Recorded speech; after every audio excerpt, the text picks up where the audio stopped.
Hi, and welcome to another installment of Wuji Mountain Musings from here at Wuji Mountain in North Carolina in the U.S., our sanctuary, part of our nonprofit Community Wake. And Wuji Mountain Musings is the last chapter of my book, Qi Effect. It explores a lot of the concepts of spirituality and Qi and Qigong, Taoism, things like that.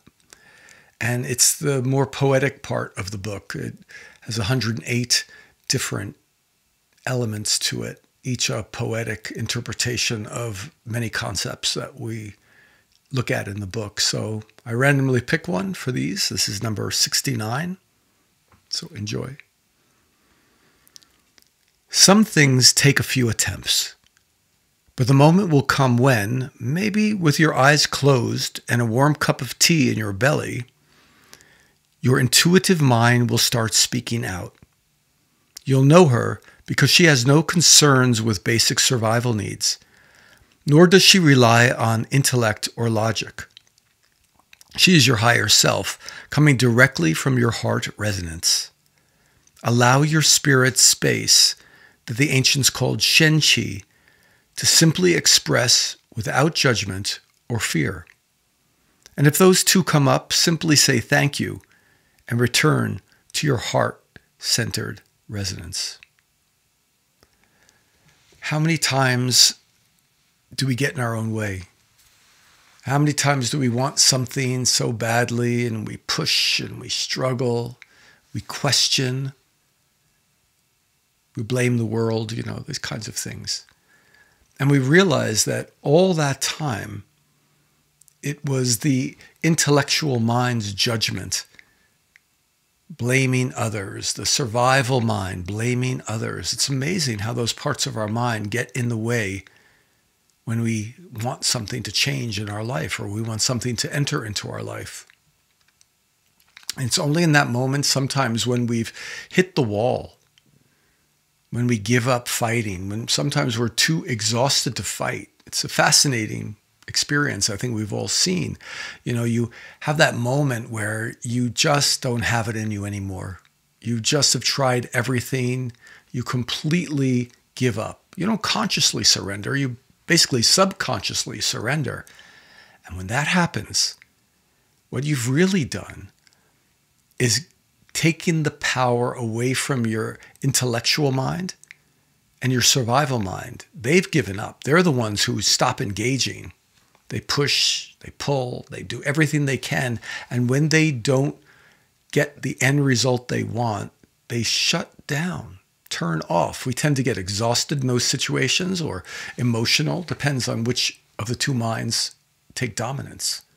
But when they do, a gift takes place. This is when the intuitive mind, which has been completely overshadowed by the intellectual mind and the survival mind, rises up. And that's why we have those moments, the Greeks called metanoia, a change of mind. Really, it's a change of mind focus. It's a shift from the intellectual mind to the intuitive mind. It's a shift from the survival mind to the intuitive mind. And in that moment, when you least expect it, like this musing says, when you are quiet and you have a cup of tea and are not even thinking about your challenge anymore, a solution comes. Now, for many of us, we think of this as an accidental gift. Wow, I was in the shower, or right before I fell asleep, the answer I've been pushing so hard to get occurred. Well, guess what? It doesn't have to be that accidental or that random. We cultivate our synchronicities. We cultivate our connection to our higher self. Because our higher self is really what our intuitive mind links us to. Our higher self is that which bridges to infinite consciousness, to our spirit. And we can't get to our spirit, to our true spiritual connection with our intellectual mind, nor our survival mind. So when we beat our heads against the proverbial wall with those two aspects of mind, and we wonder why we can't get the solution we want, why we can't find the thing we're looking for, why we can't achieve our goals, Well, it's only because we haven't called in the resources that allow us to really engage in the pathways. And those pathways are only seen by our intuitive mind. Yes, a lot of times you can use your intellectual mind and bully your way through and use your survival mind to push and use a lot of force. It tends to exhaust us, but yes, you can come and find a solution, solve a problem, get what you want that way. But look at the karma that you generate. Look at the energy that you waste, and look at the energy that you put into the end result. You end up having to live with that. It's always not good. And this is why a lot of things achieved that way tend not to sustain. Whether they're relationships or whether they're objects, doesn't make a difference. Everything is energy in life. So think about taking that cup of tea and that quiet moment and cultivating the permission for your intuitive mind to engage. And you'll discover, as I say many times, the intuitive mind is much better at intellectual pursuits than the intellectual mind. And your intuitive mind is much better at survival needs than your survival mind. This is why it's counterintuitive. Okay? So trust. Find your quiet.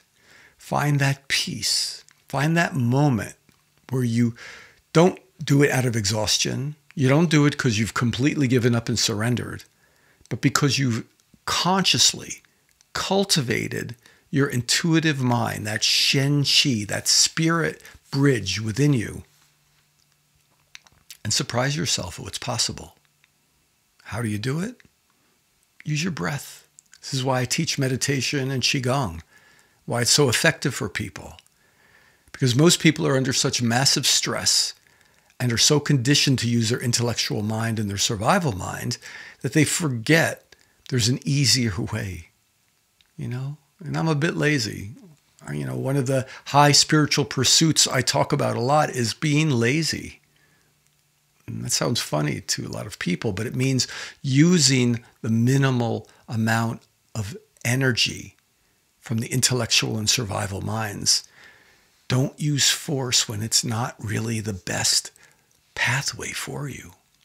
The intuitive mind, she knows. That's the heart-centered way that we call the Wu Wei. Wei, in this case, spelled W-E-I, the Mandarin word for outside.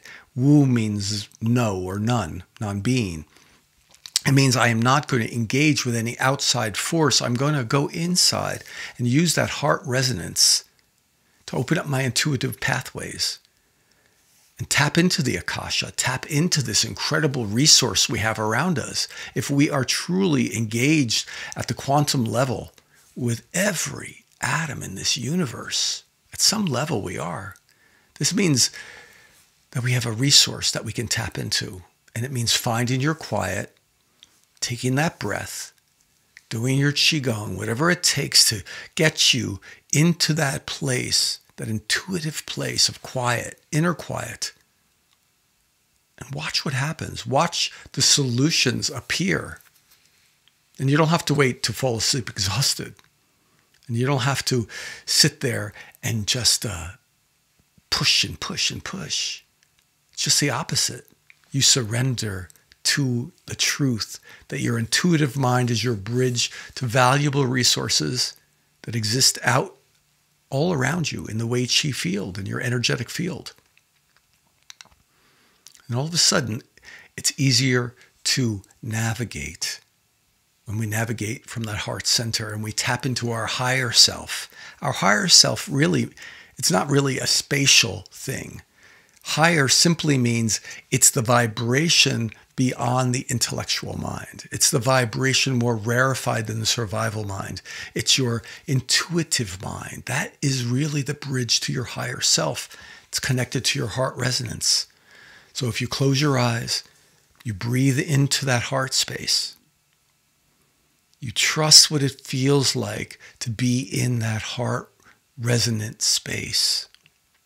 Find the quiet. Use your breath.